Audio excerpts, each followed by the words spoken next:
think there's been plenty of literature on these Gen Ys. How do you lead these pesky Gen Ys? We've heard that to death, and I'm sure we all sort of understand the literature on that. What I haven't read so much about is how will these Gen Ys lead? If they have different paradigms, or what Professor Jim Clausen calls VABES, which is values, attitudes, beliefs, and expectations. If those are so different from ours, then surely when they assume the C-suite, the board, the CEO, they will be leading in a way that is qualitatively different from what we are used to.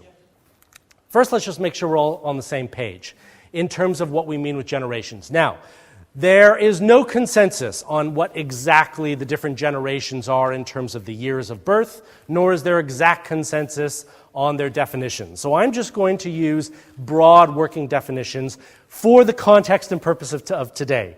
You might have different views about these, and that's absolutely fine. The silent generation are those born roughly between 1925 and 1942. Now, when we talk about generations, it isn't really so important about what years they were born. The reason that there is any generational band, and then all of a sudden there's a new generational band, has nothing to do with a year per se.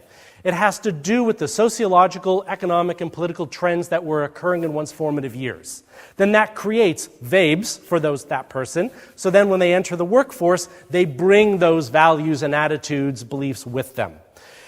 Now, because these trends are different from generation to generation, some were raised in turmoil, some were raised in eras of rebellion against institutions. Some were raised when institutions were being entrenched and conservatism was in their region or country. And obviously these all have impact. So, silent generation, they're the birth years.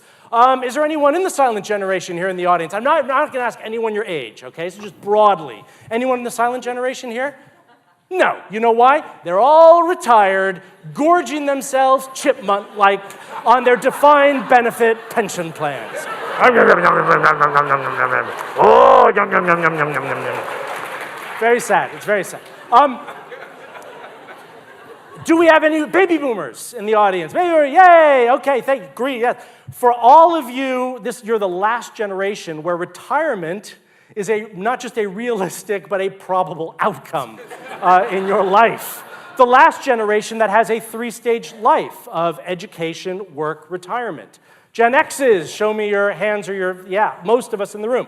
Most of us are still, at least the managers in the workforce. That's probably why you're here, because your underlings, the Gen Ys, are beavering away in the workplace. But actually, Gen Y compose half the global workforce as we speak. And by 2025, they will compose 75% of the global workforce.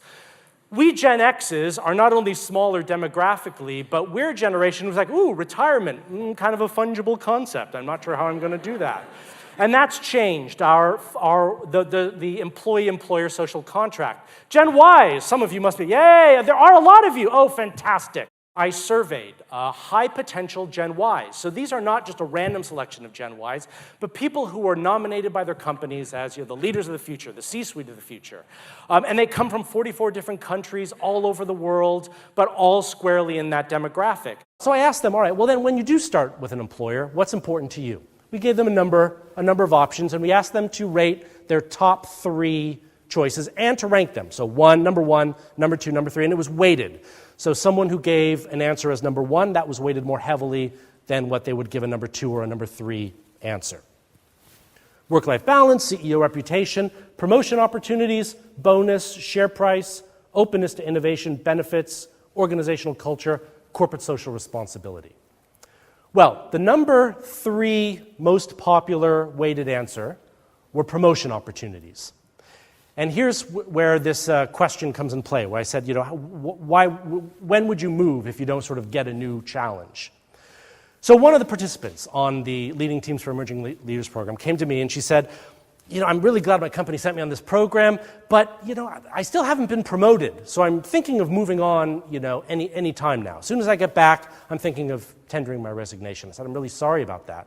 To hear that, it's a shame that your company isn't giving you more opportunities. How long have you been there? She said, 6 months. I thought, okay, so we're definitely talking about a paradigm that was, until that point, unfamiliar to me. So doing the math really quickly, we see that over 90% plan to stay with an employer for fewer than 5 years, and over a third fewer than 24 months. Now, what baby boomers and Gen X, the way they often see this data is they go, they don't have the loyalty that we had. They didn't put in the hours. They're lazy bastards, right? But actually, it's our fault, ladies and gentlemen. Over the last 30 years, real wage growth has not kept up with inflation. Pension plans have moved from DB to DC. Golden handcuffs have disappeared. Development opportunities have dwindled for our younger employees. We can't really blame them for their lack of loyalty. This, if you take nothing else away from what I'm telling you today, take away this. Baby boomers and Gen X, when you hear work-life balance, we hear that as a when question. You want work-life balance, you don't want to work the same amount of hours that I work, you're a lazy bastard. And then but work-life balance for Gen Y is a where statement. Technology allows me to work wherever I wish. Therefore, FaceTime is an extinct concept. Why are you chaining me to my desk from 9 to 5 when I can do this basically anywhere? And I know there are variations in different industries and functions, but here we have the most dramatic semantic discord in the workforce today between older and younger generations. I think Gen Y are pioneers without role models. They are giving us the model for how we might employ more human-centric leadership to our organizations, and also showing us what the future of work might be. Instead of working to live or living to work, maybe we can bring those together and make work-life a life worth living.